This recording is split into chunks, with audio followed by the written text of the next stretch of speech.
Oh wait, my mom's having trouble getting on. She's just not logged on, dude. Wait, start the show. All right, everybody. Hey, this is DJ Kelly Reverb. What's going on? Welcome to This Pink Cloud, Season 2, Episode 25. Yay. And the crowd goes wild.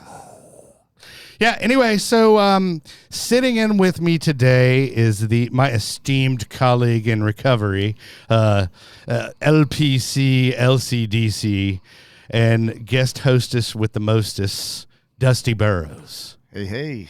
Yeah. Thanks for having me, Kelly. Yeah. And then, of course, sitting across from me, this handsome young man and a fellow DJ as well, and tattoo artist and electrician and recovery specialist and a myriad of other things. It is the one and only Jared Moore. Yeah. How are you, bud? I'm doing good, Kelly. Thanks for having me, man. Glad to be here. Yeah, man. I'm excited to get into your story because your story and my story are a little similar in that we DJ'd. And we DJ'd and we're in the scene when the scene was good, dude. When the scene was in its prime.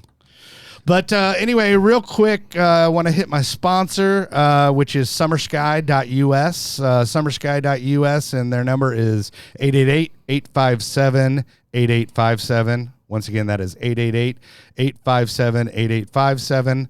I have to say that because now we're a podcast. So this goes not only YouTube format, not only Facebook, but, all Spotify, Apple Play, all that stuff. So you can subscribe anywhere. We're user-friendly. That's amazing. Like that. Yeah, right? And then what else do we have? The shirts, of course. I don't know if you have those pulled up or you can, but we do have these shirts for the show available. There is the rainbow one. There is no magic pill for sobriety, which all the kids are liking. And then we also have the chair one, which I am wearing as well. I went to rehab and all I got was my life back. And then the standard, this pink cloud. I like your zoom in work too. Good job, Brett. Good stuff. Way to go, buddy. Way to go. And yeah, Brett's our new board op guy. And if there's any thing that goes wrong with the show, blame him because he's the new guy and we got to throw him under the bus. Scapegoat. That's how we roll. Also, if you are not on YouTube, please subscribe to our YouTube channel. I will actually have unique content to that soon.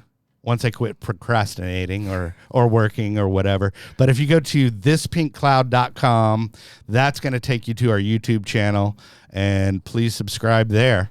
And I think I hit it all, right? Did that sound right? Did I miss anything? No?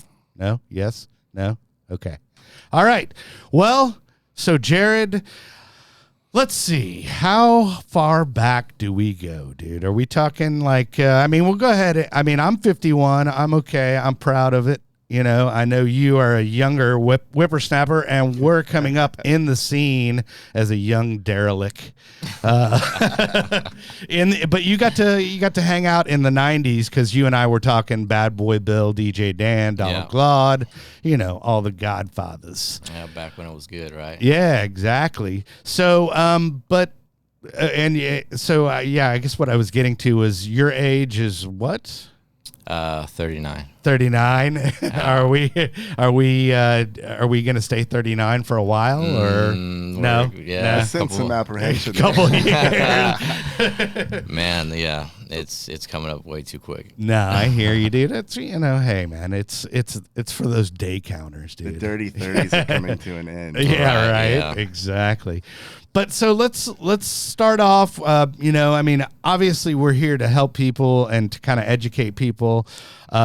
As far as what's where you went off the wheels, and then how you corrected, what went on, and then what's working for you current day. And we'll just kind of go with your story. So Okay, you're on. all right. Well, thanks again for having me, Kelly. So. I'm not from Texas. I'm originally from California. Been out here for about 4 years. And you've moved here now, like everyone else, right? Yeah, everyone from California that's You're right. smart's moving out here because right. California is sinking. Yeah, right. It's good. But yeah, so I mean, I first started, partying probably around like 14 or 15. I grew up, was originally raised by my grandparents when I was about 5 years old, and then mom kind of came back into the picture, and she had this boyfriend who it was pretty obvious to me that wasn't my father. So that was kind of something that I struggled with early on, and for a while. My mom and this man ended up getting married and having, 3 beautiful girls together.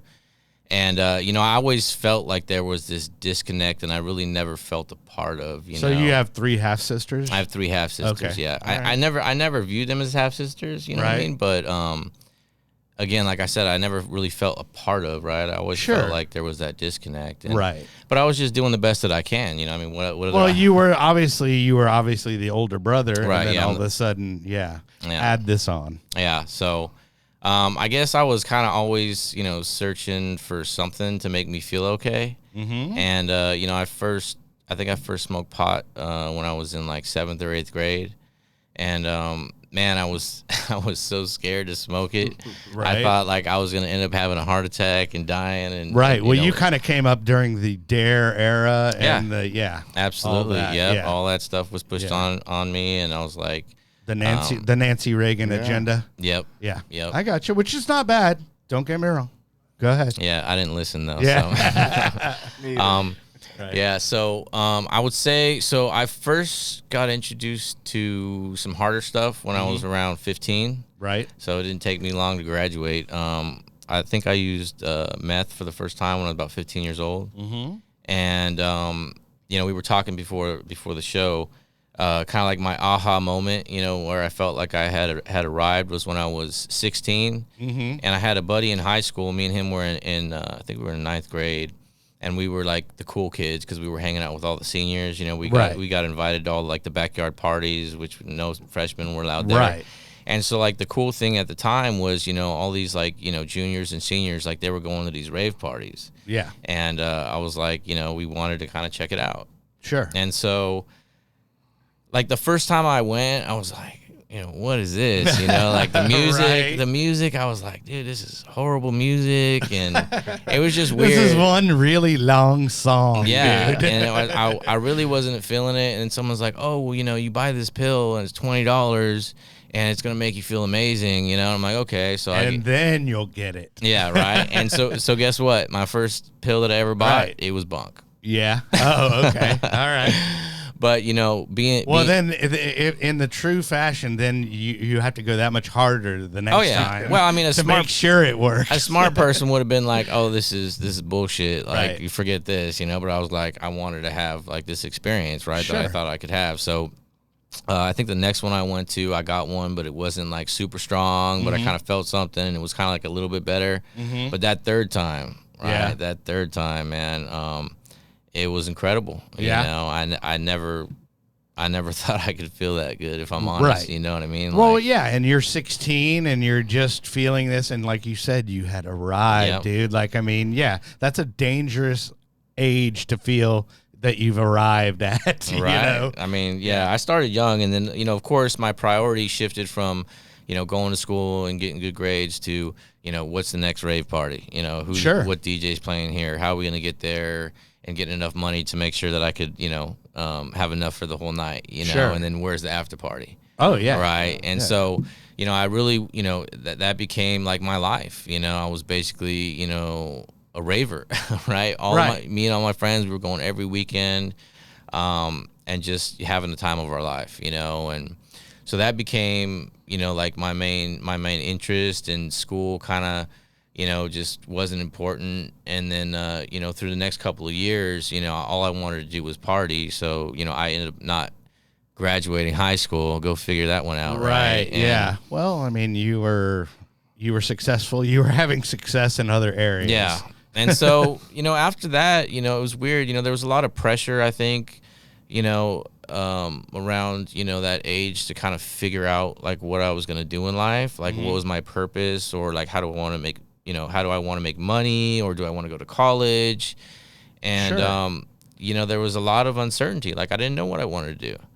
I didn't want to just pick something and just do it because somebody told me to do it. Like, I wanted to be something that I was passionate about, and I didn't know what that was at that time. Right. Like, I was just passionate about, going to rave parties and having fun with my friends. And I just figured, we'd do that until it wasn't fun anymore, and then I would figure it out. Sure. And like I said, sounds like a plan to me. Right? Yeah, it's a great plan. Totally relate. Yeah. It's the execution that's the hard part, right? So, I continued going and partying until like my early 20s, and then kind of, meth became a huge part of my life, and was kind of like an everyday thing. Like, that was always my go-to, right? No matter what I was doing, whether I was, working or whatever, like, that was always like my crutch, and getting into my like early 20s, like, I saw all my friends, they were getting married and going to college and buying houses and having babies, doing grown-up shit. Yeah, right? and here I am still going to rave parties when I'm in my early 20s. So I don't know, man. I just didn't want the party to stop. I was still really enjoying it. You know, it was doing everything for me. I never had consequences, right? Like, I never got busted. Right. And I just wanted the party not to stop, Sure. And so I would say, let's see. So the first kind of real thing that happened to kind of like spiral myself down that dark, path was when I was 20. Let me see. If I was 6. Doing math, carry the 2. Yeah. So I think so when I was 24 years old. Right. I told you I grew up in a house full of women, right? Mm-hmm. And I always wanted a brother. And there was a guy that I had met kind of in my neighborhood, and we hung out, and then we ended up going to school together, and we would party together, and he was the closest thing that I had to a brother. His name was Frankie. Okay. And so one day that's a good brother name. I like it. So one day I get the call that he was dead. Oh shit. And he was riding his motorcycle. I don't know what was going on, but anyways, he ended up crashing his bike, and boom, he's gone. Uh-huh. And man, I was devastated by that. I can imagine. Just like that guy you've looked for all your life, your homie, and then boom. Like, I mean, were y'all good friends for a while? Yeah, and then for years. I mean, we were really good friends. Yeah. And the only thing that I could think to do was just wake up in the morning and kind of just drink myself to sleep. Sure. And just like, it's not real, it's not happening. And I wake up the next morning and I'm like, dude, did that really happen, or was that a bad dream? Mm-hmm. And then when I realized that he was dead, I would just drink myself to sleep. Sure. And do a blackout. And so I did that for about 30 days, and then I was like, obviously this drinking thing is not gonna bring him back. And so that's when kind of like my drinking and all kinds of drugging just like I said, just kind of escalated, right? And it was just like to oblivion, right? Like, I was just trying to just go as hard as I could, right? Every day, no matter what. Like, that was basically that was my purpose. That's what I was living for, right? Like, it wasn't about making money. It wasn't about setting goals and bettering myself or figuring out what I wanted to do in life. It was just about, like, numbing the pain. Yeah. And so that continued for about maybe another year and a half or so. Jared, I want to ask you a question. Yeah. Because when you were sharing that, I went through. Hey, Dusty, don't like lean that back. myself. I lost 2 of my best friends in my teenage years, and so I kind of wanted to ask you, how do you think that changed your perception of the world, losing that friend? Well, I mean, good question, Dusty. Good obviously, question. like, I think we take for granted like how fragile like our bodies are. Mm-hmm. And we get in cars all the time, and we get from point A to point B, and we think like, I mean, there's a chance that I could die. Oh, well, dude, especially at that age, I mean, I think we're all, well, at least I thought I was invincible. Yeah. I mean, everybody thinks that, right? Yeah. Yeah, I mean, it was maybe a wake-up call of where, like, my life was headed, and, I don't know. I mean, it's just, sometimes I guess it makes you appreciate your friends and family a lot more, because, like, the truth is, you can have a conversation or see someone, and that might be the last time you ever see them, and you don't know if that's going to happen or live when in that's the moment, happen. baby. Absolutely. Right, yeah. So, man, about another year and a half of just like, doing the, the yets, right? Doing the things that I told myself I would never do, right? So like the moral line in the sand that I draw for myself, right? Like, right. I was a complete garbage can, and I would basically anything that you got, right. I would do it. I would like to hear some of these moral lines in the sand and the yets. Well, okay, so basically, I told myself, there's so many ways to get loaded or to get high. I'll never stick a needle in my arm. Yeah, I was there like, you go. That's a yet. Yeah. And so there's, you can smoke it, you can snort it, you can eat it, you can drink it, right? Like, right. I'm better than those people. Yeah, sure. Right. And like I said, it's the yets, right? Like, I really believed that I would never get to that point. Right. And, one night, behind like a handful of Xanax, next thing I know, it's already done. And I'm like, whoa, what the hell did I just do? You know? And so, at that time, it was just, it wasn't working, right? Like, I wasn't enjoying it, right? Like, everything in my life was just an absolute dumpster fire. Like, it really was, right? Sure. Like, my relationship was just completely toxic and whatever. Like, I didn't have any money. Like, I didn't have any goals. I wasn't working. I wasn't trying to work. I was, basically leeching off my grandfather, living rent free. Like, I had literally no responsibility. I was selling drugs out of his house. He would just give me money whenever I asked for it, and he would ask like the bare minimum, can you go mow the lawn? Can you take out the trash? And I couldn't do it. Yeah. Gramps, I'll get to it later. I was just incredibly selfish, incredibly sick. Yeah. And so, I had a friend that I used to, run and gun with and party with, years back. And he just kind of shows up at my door one day, and, I was high as a kite, and he's like, hey, man, how you doing? Just want to check on you, make sure, you're doing okay. I want to let you know, I love you and I care about you. And if you ever need help, I've got 2 years sober and life is really great. And I'm just like, I kind of look at him and I'm like, what's your angle? I'm like, yeah, dude. I'm like, you love me. Okay, cool, bro. Like, can you bounce so I can go back to like hitting this pipe? Yeah, like, right. That's where my head was at. And how old is this that your friend approached you? How old were you? Around 25, 26? Yeah, I was about 25. Okay. I was about 25, and you were actively using, the trauma had just happened with your friend, right? Well, passing away, Frankie. This was about a year and a half after that. Okay. So yeah, and I was just like I said, a year and a half of dumpster fire. Yeah. Oh yeah. Right. Absolutely. Okay. Yeah, and it was bad, and so I was just like, cool, dude. I appreciate the offer, but like, I got this on lock. Yeah, kick rocks, dude. Yeah, exactly. Like I'm winning, right? So he came by like a month or two later or something. Said the same thing, right? And like, I think I was doing like a little bit worse. Sure. And like my mind started to go to, well, maybe I do need some help. Right. And the crazy thing, let me backtrack real quick. So the last time I saw Frankie before he died, okay, I had basically fronted a bunch of drugs from him, right, in hopes that I would be able to sell some and then give him his money and basically get some for free or whatever. Well, that didn't happen because I had basically smoked half the bag, and I started getting scared that I wasn't going to be able to pay him. And Frankie was not a guy that you wanted to mess with. I mean, he walks in a room and people they're like, fear right away. Right. But so anyways, when I met him, you're doing your moral inventory. Yeah. Right. or shit, man, do I owe that guy money? So when I went to meet him and give him back, what I'd smoked half of with none of his money, he looked at me, he's like, what the fuck's wrong with you? Oh, this is Frankie. Yeah. Okay. And man, I just broke down and started crying, man. And I was like, I don't know, man. I got a problem, and I was just in tears. And this is the first time that I ever admitted that I had a problem. Right. To anybody. Wow. Right. Like I thought I was in control. I thought I was,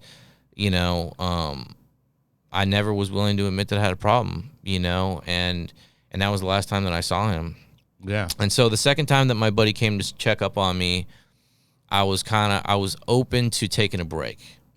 So I wasn't like, okay, I want to get sober and all this, whatever. You wanted to at least hear the pitch. Yeah. Right. Well, here's my thought process behind it, right? Like I hadn't been enjoying it for a while. Right, everything around me was fucked up. My tolerance was really high. Right, it went from, I had to basically do a 20 just to get out of bed. Right. Right. So like, clearly, the party had stopped a long time ago, And so I got this bright idea that, well, if I go to treatment maybe for like 90 days, like I can detox. Right. And then she's going to miss me. And then my family's going to be like rooting for me. And like everybody's going to be happy. And then when I come back, like I can enjoy it again. Right. Because then I can go back to successfully using drugs and alcohol. Yeah, we call that the contemplation stage of change, or the planning stage of change. Oh, yeah. It wasn't like I was trying to really do anything other than take a break and go back to what I was doing before. Sure. You know, thinking that it would be, you know, good again. Right. And so, you know, I went to treatment when I was 25. I went in 2007. And, you know, I got introduced to the 12-step program. You know, I didn't know anything about it. And, you know, I didn't really know that there was like an actual program, or that like there was this God or higher power. I just thought that people kind of sat around and talked about their problems, and somehow that like kept right. So it's really depressing when you think about it. Like, you know what you see in the movies and the TV shows and stuff, but I was like, whatever. And again, I wasn't going because I wanted to get sober. I was just trying to take a break and get everybody off my back. Yeah, pump the brakes. Well, we were talking earlier. We were talking about there's a window of opportunity. Yeah. When somebody comes into treatment. Yeah. Can you reflect back on your window of opportunity? So that particular one, I guess it was just like a fleeting moment when I was just willing to like take a break, but it wasn't like, you know, it wasn't like I was ready then. I thought I was ready. Right. And again, my intentions going into treatment were not were not where I was when I came out, because I actually got introduced to the program and I actually got an understanding of what this program really is about and what it has to offer. And it was super attractive. Hey, real quick. Yeah. So just because I always love to point out a 101 moment, like, you know, if anybody's out there watching, what would you say that the program is about? I mean, if you were to break it down to somebody off the street that goes, hey, dude, what is AA, or what is NA, or what is CA, or what is, you know, what is this all about? What would you say? What would you say to them? Well, first of all, you need to understand, you know, what an alcoholic and addict is, in my opinion, and what I thought an alcoholic was, or an addict, is not what the 12-step program kind of teaches, right? And so there's kind of a couple components. One is a physical component, which they describe as an allergy, which basically once you put a chemical in your body that you can't control, what's going to happen after that, right? It's just this overwhelming desire for more and more. And so, you know, they have AA, which is strictly and primarily for alcoholics, and you have like CA, which is basically, you know, cocaine and all other mind-altering substances. It took me a while to kind of accept that I was an alcoholic, because I thought in the beginning I was just a drug addict, but after, you know, getting the information, being honest, and applying it to my experience, like, yeah, I'm both. I'm an addict and an alcoholic.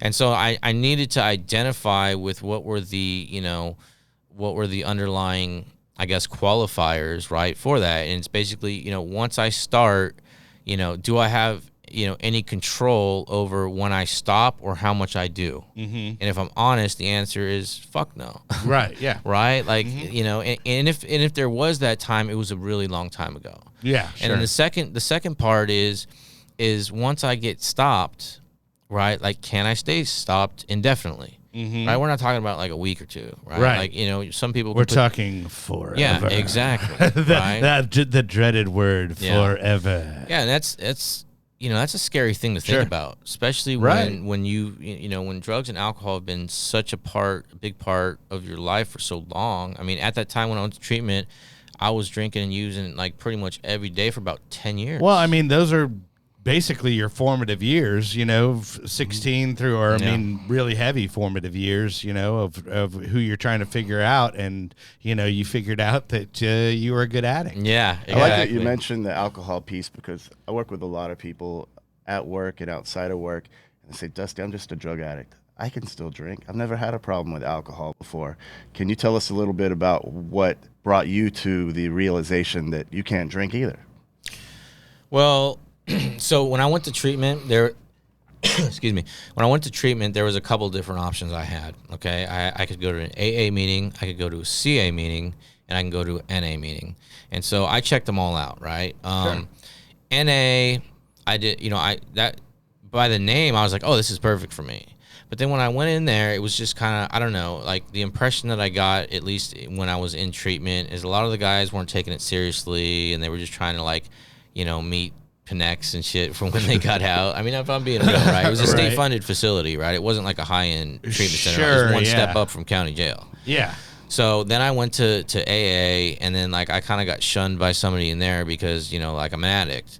So I was like, okay, so, you know, I was hoping that there was like a crystal meth anonymous or whatever. And but there I was actually like, is. Well, I know there is now, but yeah. And so I was like, okay, cocaine. I was like, you know, I've done a lot of cocaine. I've smoked my share of crack. You know what I'm saying? I don't discriminate when it comes to drugs, you know. Right. Equal opportunity. So I went into CA, and the cool thing that I liked, so it was cocaine and all other mind-altering substances, which you know, encompasses everything, right, including alcohol, you know, including heroin, pills, all this stuff. But they work the steps out of the book, right? Like, so the program is the same, except they allow drug addicts in there, right? And so, you know, they brought a seminar up there. They broke down the whole thing, and I really understood like what the program, you know, is really about, which is basically, you know, connection with a higher power. It's about, you know, helping other people, and it's about living a good life. It's about being able to live life on life's terms sober, because when I'm sober, like I'm miserable, right? Yeah. Like this, you know, the voice in my head and all that negative self-talk, and just like, you know, dealing with my emotions and my thoughts, like it's just, it's insane. It's reality. Yeah, it's reality. Yeah. And it's been a long time since I've experienced, you know, any type of reality. It's extremely uncomfortable. Right. Yeah. So when I got out from there, I guess to Dusty's thing, it wasn't about like, you know, am I drinking every day or all the time? It's when I do drink I drink alcoholically? And the answer is yes, right? And one of the things, like going back and looking, like there was a couple fleeting moments where like I kind of had these like, what the fuck moments, right? Where, you know, I'm sitting there and I'm trying, you know, and I'm getting high, and I know I'm as high as I can get, but yet I still want more. And I'm just like, something's not right with that. Right. Or like if the goal is to get drunk and you're drunk, like why are you still drinking? Yeah, right. You know what I mean? Yeah. And so I had those moments that I really couldn't, you know, didn't have a good explanation for. It's always the famous line, you're just trying to get there. Right. and then But you never get there. No, and then there it went. You feel like you're getting closer with every one, like, oh, just one more and I'm going to be right there. And then, you overshoot the mark. Yeah. Like you said. For some reason, I just never dialed it in perfectly. So when I went to treatment, I went in for 90 days. You know, I got a sponsor. I started doing the work, and then I got out. Right, back to the real world. Sure, but you went in intentions on just pumping the brakes, correct? Right. Okay. And then after getting introduced to the message and what this program was really about, like I thought it was really attractive, and it was something that I really wanted. Like I really wanted to have, you know, I really wanted to be happy, right? I really wanted to be sober. I wanted to be, you know, a better person than I had been, right? But you know, I was a sick person, right? So it wasn't really about, you know, being a better person or being a good person, right? Like, I think we're all good people. It's just, you know, I was sick, and I needed to figure out, like, that I was sick and what is the treatment for that, right? And so for me, you know, I saw a lot of people who I related to through their experience and believed that they had been where I had been. And then if I did what they did, then I could have what they could have, right? It's very simple, right? Yeah. Like back in the day when I was drinking, you know, alcohol. Yeah, that's where they talk about the attraction instead of promotion. I mean, I saw people hanging out and drinking out of a kegger, and that was attractive to me. And they were having a good time and dancing and laughing. Right. I was like, okay, I want that. Okay, well, drink what's in this cup. Oh, it tastes awful. Okay, well, just keep drinking and you'll feel some magic. Yeah. You know, so that was attractive. So I did what they did, and I got what they got. Like, it's very simple, you know. And so I got out. You know, I'd made a beginning. I actually got a little bit farther than most get. A lot of people do the 1, 2, 3 shuffle. You know, they balk at step 4. But I had actually written out my 4th step, but hadn't actually gotten into my 5th step. And, you know, some stuff happened. I got an inheritance with a bunch of money, and then of course, you know, I put 12-step program on the back burner. I'm feeling good, right? Yeah. And I relapsed, right? And it was, you know, they talk about, you know, the obsession, which is the mental, you know, thought or the thought that precedes when you pick up, right? So what does that thought look like, right? It's like, why would you give yourself permission to do something that you know is going to burn you, right? Like if I had the ability to look back at my consequences, right, and that would be enough to keep me from putting the first one in, then I wouldn't need a program. You know, I could go to, you know, I could go to treatment and get out if sobriety was the answer, right? So that's one thing I learned, is that sobriety is not enough, right? Sobriety is not really, is not the answer, right? Because I need something that treats or replaces what the drugs and alcohol were doing for me, right? Which was allowing me to feel comfortable in my own skin and deal with the thoughts in my head and dealing with the constant emotions, right? I needed something that would help to alleviate that or manage it at a comfortable level as I'm navigating through life. I like that you said that sobriety is not enough, because for me, sobriety is like a doorway to get to the recovery. If I don't have the sobriety, I can't get to the recovery. Absolutely. Yeah. I mean, you know, sobriety is definitely, you know, the start. And a lot of times, in order for you to hear the message and really, you know, kind of understand what's going on, like you got to have that separation from the chemical. Kind of like when my buddy came to see me and he's like, "Hey man, I love you. I want to help you out." I'm like, "Okay, well, you know, I'm trying to get high in here, bro. Like, can you come back later?" Yeah, right. And this is not convenient. Yeah, I tried recovery drunk. It didn't work. Exactly. I tried it. So I relapsed, you know, it was real quick, you know, back to what I really wanted, you know, like I convinced myself that, you know, I just wanted a little bit of weed, and the next thing you know, within a couple hours I'm drunk. And then of course that was going to what I really want to get, you know, and it was like I never missed a beat. It was like I was before I went to treatment, and it was like, you know, all the shame and the guilt. I let my family down, I let myself down. Right. Like, and I tried to come back in. Well, so like, okay, so you had 90 days due to rehab, and then how long would you say you navigated sobriety before you relapsed? About 3-4 months, maybe. About 3 or 4 months. 3 or 4 months. Yeah. And so after that, man, I mean, I tried to come back in, but it was just, there was a lot of guilt and shame, and you know, it was embarrassing. You know? Yeah, now you're saying to reestablish with the 12 and 12. Yeah. So, Yeah. I mean, I could see how, you know, I mean, that's a big step to, you know, admit, you know, that you're human, Yeah. and that you're an addict, you Yeah. know, and that, I mean, it's a tough thing to do, because then you have all these people and man. Yeah, there's a lot of shame walking back into the room. Most of it is what we put in ourselves, you know. Absolutely. What that voice in our head that says, I'm not worth it anymore, and I don't deserve what they have. Well, it was easier to stay out than to come back in at that point. That's where I was at, you know.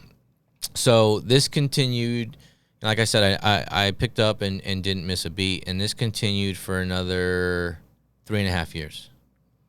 So 3.5 years, I was just, you know, my only purpose was to basically get high and stay high, right? Wake up in the morning without $1 in your pocket and figure out, like, how I'm going to. Did you already go through all the inheritance? Oh, I guess. Yeah. Oh, that was quick. That was quick. That was gone in like 90 days. Oh, yeah. All right. So I'm sitting in my room with a girl that I was dating at the time, and we're getting high at my grandfather's house, and my mom comes in. This is in December of 2011.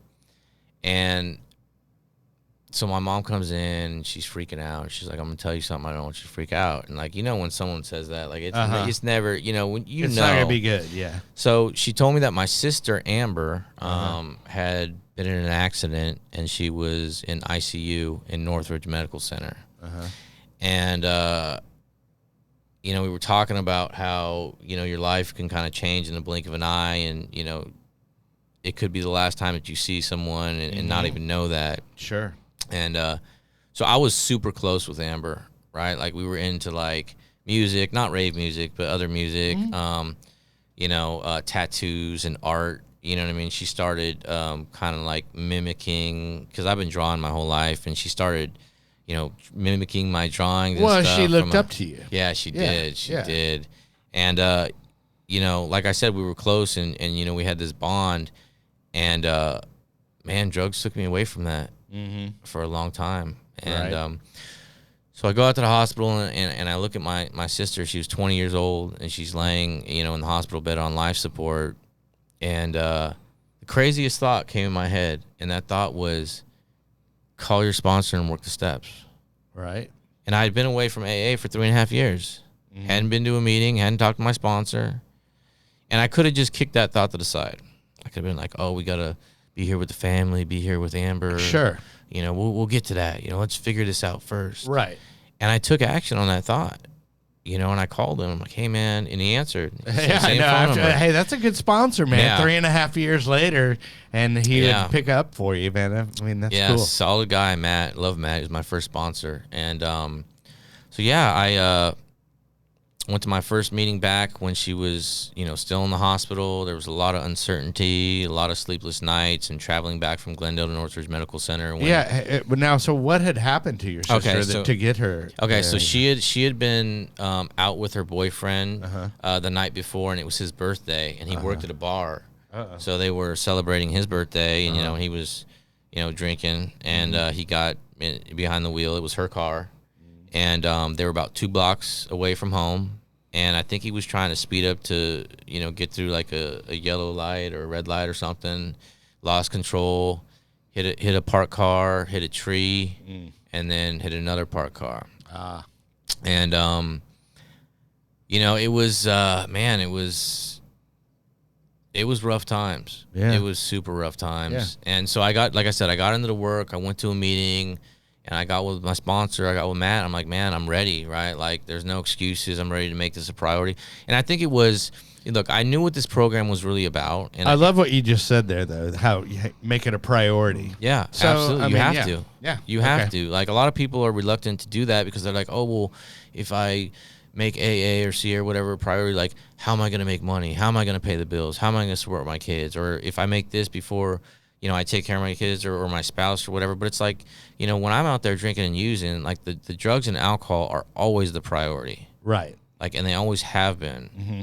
And so, you know, if you can change that and make recovery a priority, which allows you to be present and actually show up as a employee or as a father or as a brother or whatever. As like, a human. Yeah. Why would you not want to do that? Right.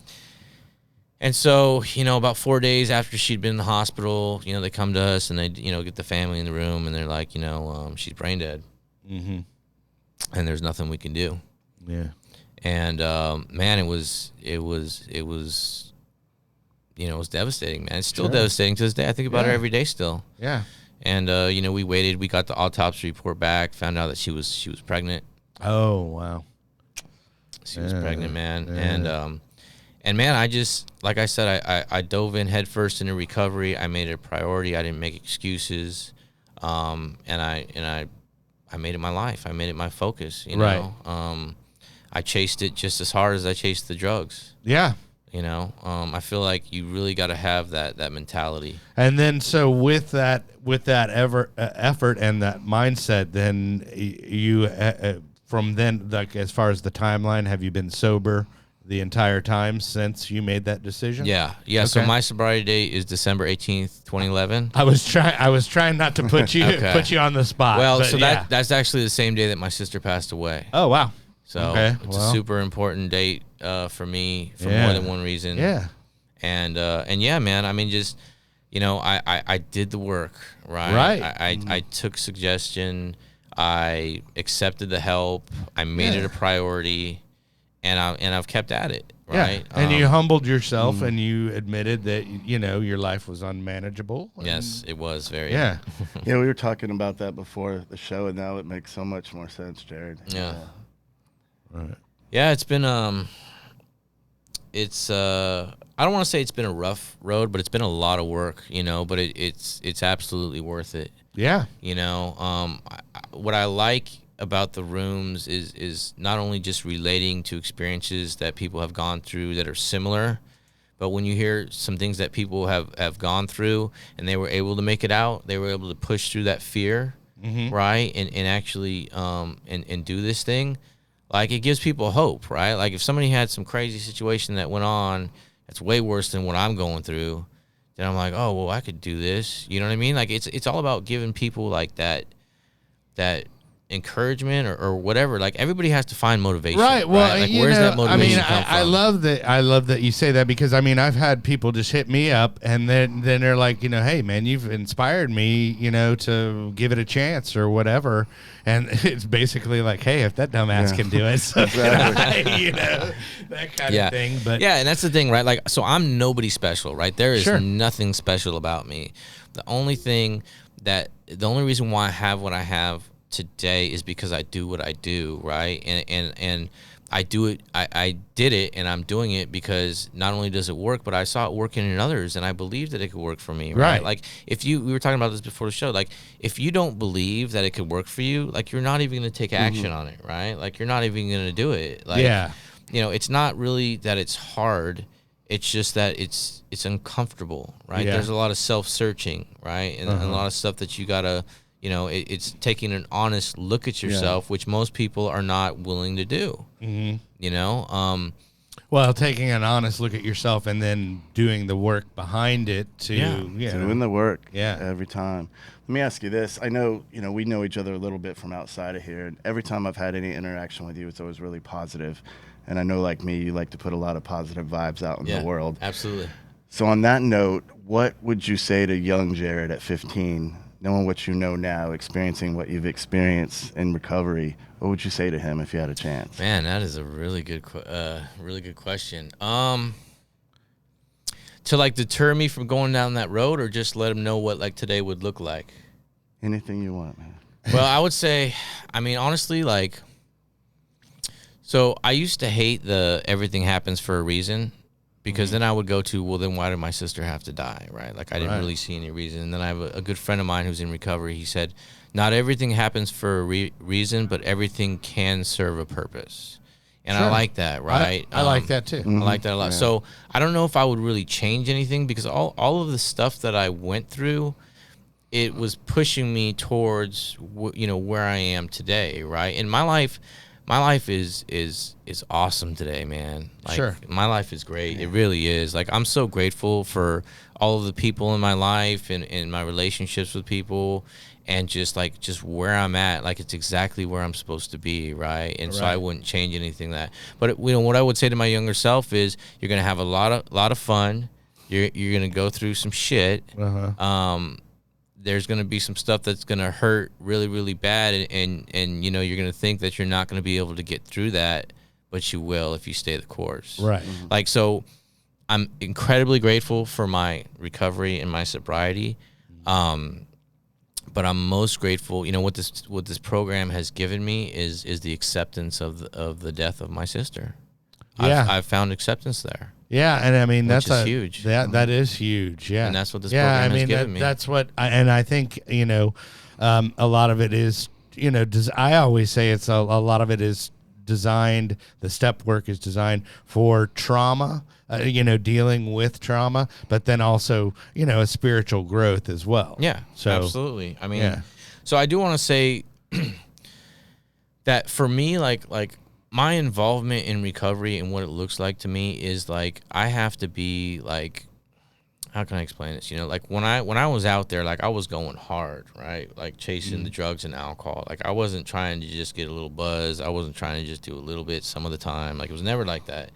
And, some people can come in and they can maybe go to meetings and do some step work, and then they can maintain it on a certain level is enough for them, right? And I think it's important. Everybody needs to find, like, not only what works for them, but what's a good balance, right? And so for me, I don't want a little bit of what like recovery has to offer, right? Like I want everything that recovery has to offer. And so that's why like I don't just go to meetings, right? Like I go to a good amount of meetings, right? Like I'm involved in well, I was going to get to that, is like you were talking to me about you said HNI, right? Yeah, HNIs are hospitals and institutions. I don't know if that's like a California thing or what, but you guys call them correctionals and something.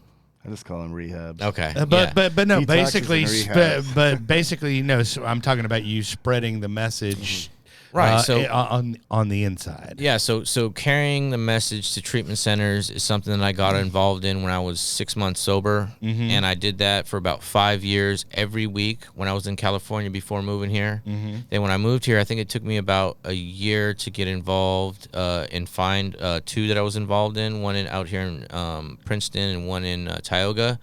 I was doing that for a little over a year, and then the whole coronavirus thing happened and they all shut down. And, you know, I went to my first H&I in about a year and a half just this last Wednesday. You know, I really missed that because those are the ones that need the most help, you know. Sure. Those are the bottom. And they're probably some of the more receptive folks to the message. Exactly. I love that you do that because I was sitting in a detox facility for, I forget what time I was in that detox. It was multiple times down in Corpus Christi, and some guys came in to Charlie's place to carry the message, and it was one of the first times that it actually resonated with me. There was a guy sitting across from me, he had 2 X's tattooed under his eyes, and he was living under a bridge not long before he came to carry the message. And for some reason, I connected with this guy and the other guys because nobody really gave a shit about me at that point. And these guys, these strangers, came in to carry the message to this guy. That's what I felt like. And I didn't feel like anybody cared about me. I didn't care about myself, and all of a sudden they gave me a sense of value, and it shifted my perception that day of whether I was worth recovery or not. I mean, you can't help everybody, but you can help somebody. Sure. And I feel like a lot of like if I'm going to a treatment center and carrying a message and everybody's like, well, this guy doesn't know what he's talking about or whatever, right? Like if I can just maybe plant some seeds that maybe later on in their journey along their path, like something clicks and they're like, oh, I remember what that guy was saying. And yeah. Sense, just like food for thought. Yeah. Yeah. 'Cause I mean, somebody helped me, right? So someone gave their time, right, which I feel is the most valuable thing that you can give to someone, right? Because you're never going to get that back. Sure. You know, and someone gave their time to sit down with me and to help me, you know, look at myself, take a real look at myself, and take me down this path, right? And it changed my life, like, absolutely. And, you know, I want to pay that forward to as many people as I possibly can, right? Like, I feel like, you know, 12-step program, Alcoholics Anonymous, like, it has given my life purpose, right? Like, to help people, you know, and that's a wonderful feeling. Well, and I also want to point out the fact that you actually are, not only do you do that, but you also work for a sober living facility as well. I do, yes. Men's sober living here in Frisco. We have 2 houses. It's called Recovered Connections. So we got a Facebook page, and there's also a website, recoveredconnections.com. And I've been doing that in May was 2 years. Right. So it's been interesting, you know. It's, you know, any way that I can be of service to alcoholics or addicts, like, sign me up, man. That's why, like, I never turn down a request, and I try to just be involved in as much as possible, you know, because that's, like, I feel like I show, like, the way that I can show my gratitude the most is through my actions. Like, I could sit here and tell you I'm grateful all I want, but, like, what am I really doing, right? Like, am I really showing up, like, as much as possible, right? Like, especially when it's inconvenient, you know? And I think that's what, you know, that's why I have what I have today, because of what I do. Right. You know, and like I said, my life is awesome today, you know? Like, I'm super grateful, and I show that through my actions of trying to reach my hand out and help as many people as I possibly can. Right. Yeah. No, I get it. And I think that's, you know, I don't know what step it is because I've never done the steps, but,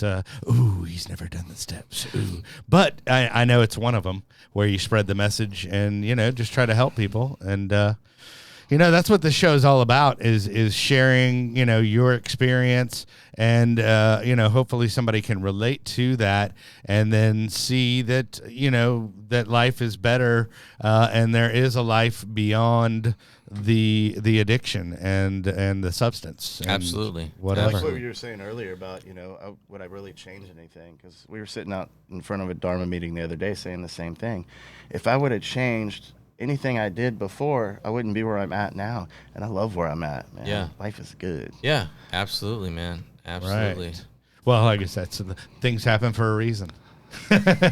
Kind of. Real quick, I want to hit our lovely sponsor, which is summersky.us, and that is 888-857-8857. Once again, that is summersky.us, 888-857-8857. I knew I'd get it out there. You got it, buddy. I almost Mel Tillis it, dude. Almost. That's all, folks. But anyway, so also if you want the shirts, we've got them up there. You can go to DJ Kelly Reverb /shop, and all the shirts are up there. The Magic Pill one, the chair one, and the standard issue. The standard issue. Why are you not wearing your shirt today, Dusty? It was dirty. I wore it yesterday, bro. Oh, there you go. Okay. Just making sure. That was quick on the fly, right? I like that. That was a good, I think you've made up an excuse before. Hey, but real quick, before we go, I know we had kind of a topic that Dusty and I were discussing, and how in recovery it can be monotonous, and there's maybe a state of anhedonia that you might get to, which is where you can't really feel pleasure.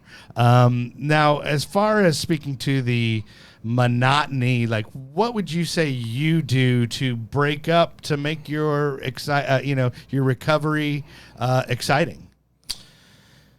Well, I feel like I'm just going to make up some numbers here, right? Sure. So I would say that there's probably maybe let's say 80% of people that maybe come into the rooms that actually do the work and get recovered, that AA is enough for them.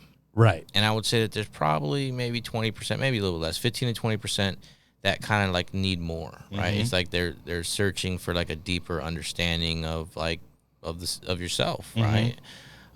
So for me, I love other spiritual concepts, right? Like I love reading, right? There's like some really good spiritual, like kind of, I guess you would call them gurus out there, like Eckhart Tolle and stuff like that. But I'm really about like understanding, just so I can have the best experience, right? Like I feel like AA is my foundation and it's my structure, but I feel like it's not like it doesn't have a monopoly on like on your recovery. On spiritual growth. Yeah. Sure. Right? Like I feel like, some people they go to church and they read their Bible, other people do this, that. Like I feel like, I'm constantly seeking like more understanding. Right?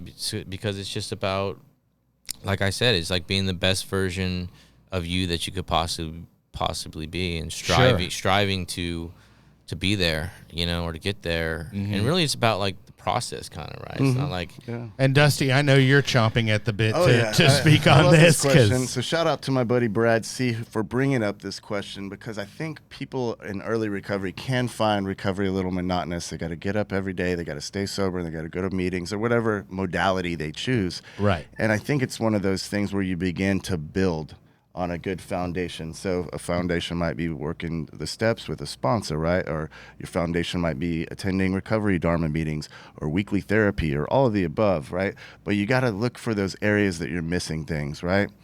For me, it's always been community, right? So I try to be a part of as many communities as I can.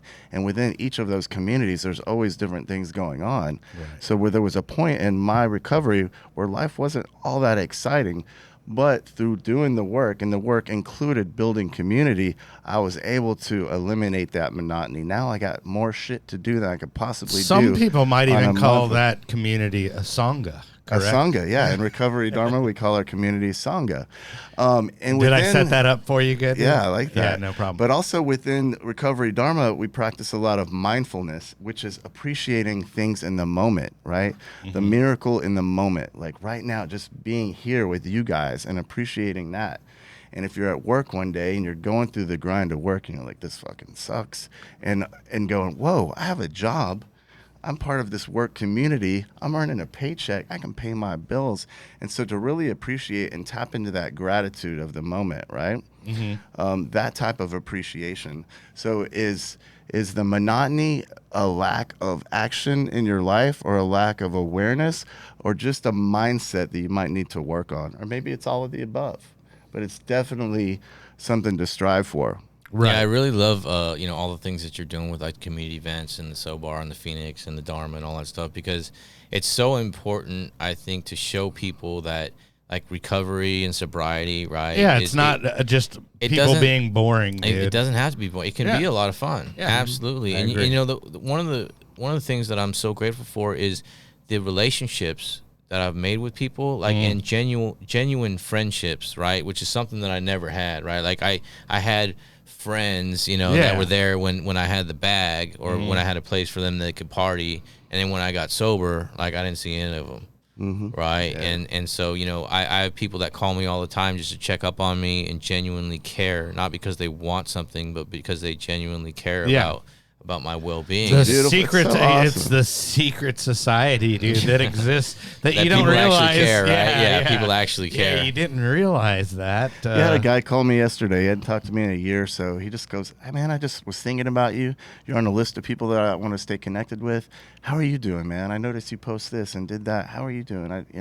Just this genuine phone call, and it my heart got big. Man. Yeah, it's awesome. That. I mean, when you first come in, you're kind of like, well, what's this? You had a Grinch moment over there. Where your heart got big. Yeah. When a lot of people when a lot of people come in, they're kind of like, well, why is this person checking up on me, or why are they buying me this book? Like, what do they want?